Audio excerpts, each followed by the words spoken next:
به خدا فقط حین فیلم برداری اینجا خوشگل میشه ورنه دیگه جز نه چیزی که نه وایسو گوشی میخوای جواب کامنت بدیم لابد دوباره. دقیقاً جواب یه دونه کامنت میخوام جواب بدم، یه دونه، یعنی اصلا قرار نیست که چند یعنی یه کامنت باعث شده با الان اینجا بشینیم آماده ستا یه دونه کامنت اومد که سر این پسته بودش که گفتم چیزی که آیفون میبینه، چیزی که دوربین میبینه. خب این رو جینگلی من حرکت میکرد. پاشیم بریم بابا این برنامه دیدن نداره. گوش کن. سر این یه کامنت اومد، یعنی کامنت دیروز اومد اگر اشتباه نکنم. بعد چی گفتش سینماتیک مود آیفون سونیو میزنه، دوربین رو میزنه. به خدا ببین وایسا خدایا کوشین. 12 seconds later. با کامنت درست. با سینماتیک آیفون دقیقاً همچین ویدیویی در میاد، نه اینکه با دوربین عادی. اوکی. خب من میتونم شخصیتش رو پیش بینی کنم. نه اصلا این مهم نیستش. یه دهه 80 هستش. اصلا مهم نیستش که این دهه 80 دهه 70 اصلا این مهم نیست. اوکی. سینماتیک آیفون به گور پدرش خندیده بتونه همچین تصویری بگیره. اصلا میخوام فقط توی این ویدیو بهتون اثبات کنم که سینماتیک آیفون خیلی چیز مزخرفیه در مقابل قضیه آیفون، قضیه دوربین، قضیه تکنولوژی دوربین، عکاسی و اینا. یه صحبت کوتاه داریم و بعد میریم دقیقاً همون تصویر رو با دوربین و دقیقاً همون تنظیماتی که با دوربین شده رو با آیفون انجام میدیم و ببینیم که خیلی دنیاشو متفاوته. در وهله اول اندازه سنسور آیفون خب خیلی کوچیکه، یعنی نسبت به یک دوربین فول فریم یا اصلا یک دوربین APS-C نسبت اندازه خیلی بزرگ و کوچیکه. مثال بهتون میگم، اگر این اندازه یک دونه سنسور موبایل باشه، تلویزیون مثلا میشه اندازه سنسور دوربین. پس ما میدونیم که رزولوشن بیشتری، فضای بیشتری و کوالیتی خیلی خیلی خیلی خیلی بالاتری نسبت به یک موبایل داره دوربین. تا اینجا رو تو ذهنتون داشته باشین و به همه آیفون دارا بگین این قضیه رو که میگه آیفون من بهتره، اصلا این خبرا نیست. آیفون برای اینکه توش موزیک گوش بدید، پیام بدید، موبایل کلا یکی از کاراش عکاسیه. بچه‌ها خیلی خودتون رو درگیر این قضیه نکنید. حالا این تا اینجا اندازه سنسور رو بذاریم کنار، یعنی ما میگیم که اوکی سنسورها اندازه‌شون متفاوته، بعد داستان لنزا متفاوته. ببین ما الان خودمون مثال این لنز دوربین کو ببین الان این دوربین من مثلا R6 مارک 2 و اگه چپ کنه یه 206 یک لنزی روش داره، لنز 16-35. حالا جلوتر دقیقاً همین فوکال ما توی آیفون هم داریم ولی یک مقدار متفاوت‌تر. این خودش 3 تا سری داره، یعنی مارک 1، مارک 2 و مارک 3 داره که مثلا بعد از هر چند سال آپدیت دادن، بهترش کردن، اعوجاجش رو گرفتن، کوالیتی شیشه ها رو بردن بالاتر و همه اینا. اصلا اینم کاری ندارم.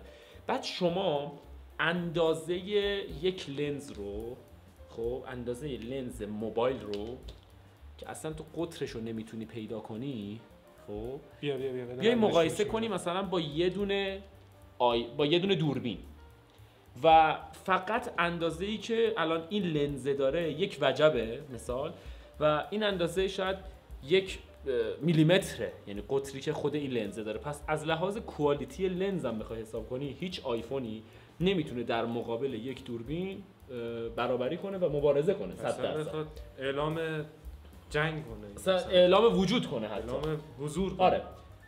و سر این قضیه خب ما کلکل رو داریم. ببین آیفون وقتی داره مثلا عکس رو میگیره خب کلی اتفاقات روی اون عکس میفته و زمانی که مثلا یه عکس رو ثبت میکنی شما با آیفون میگی چقدر عکس خفن تریه، ولی زمانی شما دارین با دوربین ثبت تصویر میکنی یا مثلا دارین ویدیو میگیرین، چون عکس یا تصویر یا حالا ویدیو خامه و قراره که کلی روش ادیت بشه، تدوین بشه، اصلاح رنگ بشه و همه اینا. ولی آیفون میاد با هوش مصنوعی و حالا تکنولوژی که داخلش هست یا حالا هر موبایلی فرق نداره 80% راهو میره، شاید هم بیشتر قضیه کارو انجام میده و میاد میگه که آقا بیا یه تصویر خوب بهت میدم. من نمیگم که کسایی که میخوان شروع کنن نه با آیفون شروع نکنن یا مثلا با موبایلشون شروع نکنن، من خودم با موبایلم شروع کردم، ولی این کلکل رو سعی کنیم بذاریم کنار و تمرکزمون رو بذاریم روی این قضیه که آقا هر کدوم از وسایل و تجهیزاتی که داریم حتی توی عکاسی، این دوربین مثلا RS6 مارک 2 با آلفا 7 مثلا C دنیاهاشون متفاوته و قرار هر کدومشون یه کاری برای ما انجام بدن. مثلا آلفا 7 C بدنه سبکی داره، برای فیلم برداری خیلی راحت تره، ولی مثلا یه همچین دوربینی نسبتا بدنه سنگین‌تر و بزرگتری داره. پس مثلا برای گذاشتن روی یه کرین مثل M3 که داریم، کجاست M3 اون بر آره یه کرین سبک که بتونه دوربین‌های نسبتا سبک رو کنترل کنه و مثلا باش ویدیو بگیریم، این کارا نمیتونه در بیاره ولی اون میتونه در بیاره. اوکی، پس باید این رو بدونیم. مثلا سبکی یه پوینت مثبت این دوربین سنگینی، یه پوینت منفیه، ولی مثلا این عکاسی بهتری داره، اون عکاسی شاید اصلا مناسب نباشه. آشغاله بابا آسانی. حالا در کل این داستانم باز بذاریم کنار. من دقیقاً میخوام کاری که سینماتیک میکنه براتون یه توضیح ریز بدم و کاری که دوربینم انجام میده بهتون توضیح بدم و بریم دقیقاً همون تصویر رو مثل هم دیگه، یه دونه با دوربین من، یه دونه با آیفون 13 میگیریم و مقایسهش رو آخر ویدیو خودتون ببینید و متوجه میشین که اصلا دنیای این دوتا خیلی متفاوته. اگر شما در دستتون، دور و برتون، فامیلتون یه آیفون 13 دارین، برید رو مود سینماتیکش و این کارو بکنید. اگر طبیعی فوکس کرد، یعنی علای انگشت چشم منو تونستید ببینید مثلا حالا سوژه‌تون، اون اصلا سینماتیکش به درد بازار نمیخوره. حالا من یه سوالی دارم، چرا اصلا اپل اسمشو گذاشت سینماتیک؟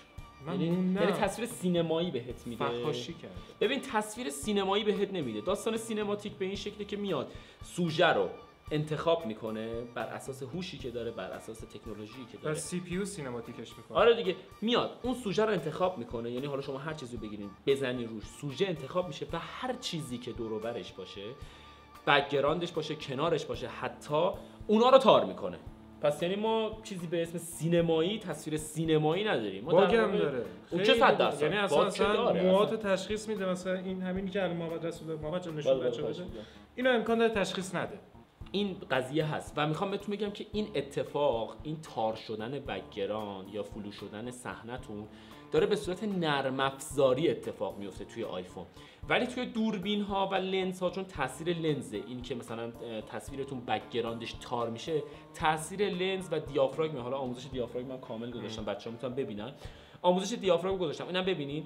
دیافراگم است که داره باعث میشه که این اتفاق بیفته. این فوکال و یا فاصله شیشه هاست که داره باعث میشه بک‌گراند صحنه‌تون تار بشه. و سر این قضیه میخوام بهتون بگم که اون داره با یه هوش مصنوعی و با تکنولوژی انجام میشه و به صورت نرم افزاریه، ولی توی دوربین‌های حرفه‌ای و حالا کلا سینمایی و همه اینا داره این اتفاق داخل لنز میفته. پس این داره سخت افزاری اتفاق میفته. پرحرفی نکنیم، بریم دقیقاً همون تصویری که میشه تو حالت سینماتیک گرفت رو با موبایل بگیریم، با دوربینم بگیریم، مقایسه‌شون هم با هم دیگه داشته باشیم و خودتون نظر بدین ببینید که کدومش بهتره. اون ویدیوه اینو آورده بودم، اینو آورده بودم، این چیکار می‌کرد؟ این همینجوری یه تاب می‌خورد و بس خودش حرکت می‌کرد. سوژه امروز ما اینه و من از قصد همچین سوژه انتخاب کردم چون آیفون اگر بخواد سینماتیک بگیره احتمال داره سر فاصله بین اینا هم گیج بزنه. اوکی، اینو میذاریم من روی میز، روی پایه و مرحله دقیقاً همون تنظیماتی که داخل دوربین خودم میذارم روی سینماتیکم فیکسش میکنم و ببینید که چقدر میتونه تفاوت ایجاد کنه. یه نور اصلی میذاریم برای سوژه‌مون که فضای نسبتا خوبی رو روشن کنه. احتمال داره که صافاتش رو عوض کنم. بررسی این صافات کوچیک‌ترم انجام دادم، این بالا میذارم الان میارمش. آقا این نور اصلی این سوژه. برای یه تصویر گرم داریم. این نوری که دادم نور سرده، اینا هم همینه، این نورا هم هست. اوکی، میریم سراغ دوربین آیفون. خب دوربین آیفون یه حالتی داره. ببین زمانی که شما بخواید حالا به صورت کلی تصویر بگیریم، ما چیکار میکنیم؟ ببین لنزی که داره بهمون میده، زمانی که شما رو 1% 26 میلیمتریه، یعنی شما فوکالتون 26 میلیمتریه. پس روی حالت سینماتیک هم چون دقیقاً همین حالت هست، روی 26 میلیمتری قفل میمونه. اوکی، من دوربین خودم رو روی 26 میلیمتری قرارش میدم. ببینید اینجا الان 25 27 روی 26 میلیمتری، یعنی الان جفتشون یک فوکال دقیقاً یکسان دارن. اوکی.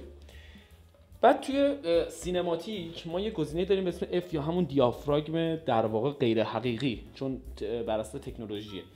دیافراگم 2.8 انتخاب شده براش. منم برای دوربینم دیافراگمم رو 2.8 میذارم. اوکی.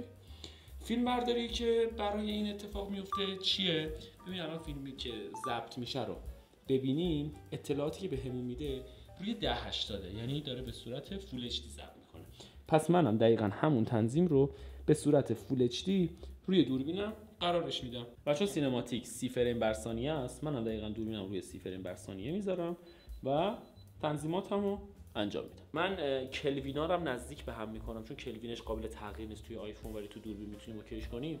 من تصویرم میبینم به صورت چشمی یه کلوینی بهش میدم که نزدیک به هم باشن و خیلی دور از منطق نباشن جفتشون. یک مقداری داره تصویر گرم بهمون آیفون میده و نمیدونم حالا دلیلش چیه، ولی خب اوکی. منم کلوینم رو گرم میکنم. تصویرها نزدیک به همن. بریم اول تصویری که با دوربین میشه ضبط کرد و داشته باشیم، بعدش هم تصویری که میتونیم با آیفون بگیریم.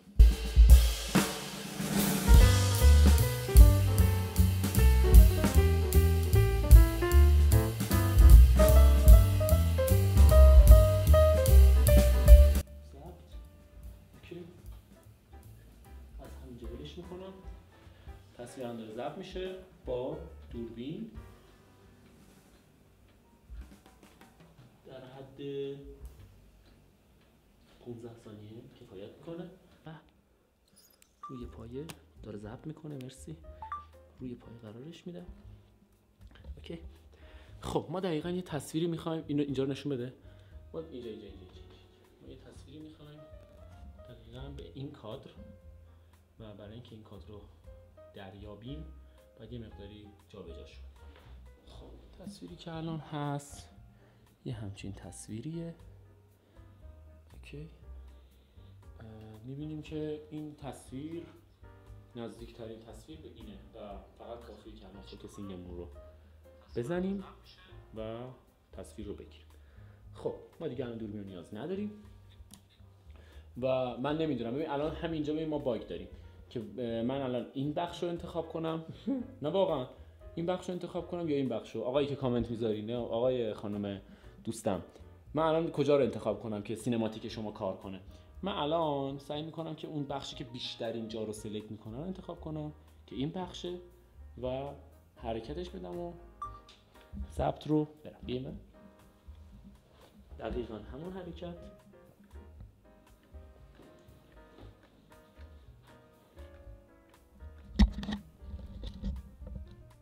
واقعا چرا این کارو کردیم؟ نیاز نبود، ولی مرسی از توضیحاتتون. باعث شدی کجا؟ نوتیفیکیشن رو نگاه کن، نتیجه رو ندید.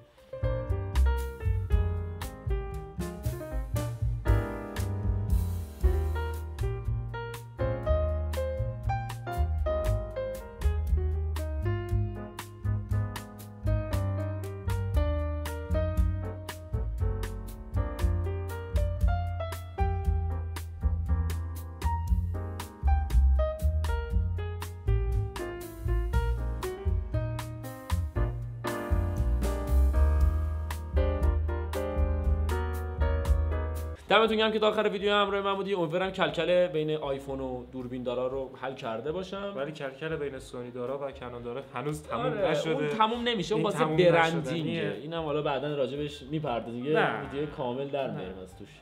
اصلا نیاز به دعوا نیست، نیاز به این نبود که ما بخوایم این ویدیو رو درست کنیم. حتی من فقط اینو بهت بگم، الان یه دوربین کنون اینجاست و تصویر داره با سونی ضبط میشه. ما الان خودمون این کارو داریم انجام میدیم دیگه. بعضی وقتا میایم با کنون ضبط میکنیم، بعضی وقتا با سونی.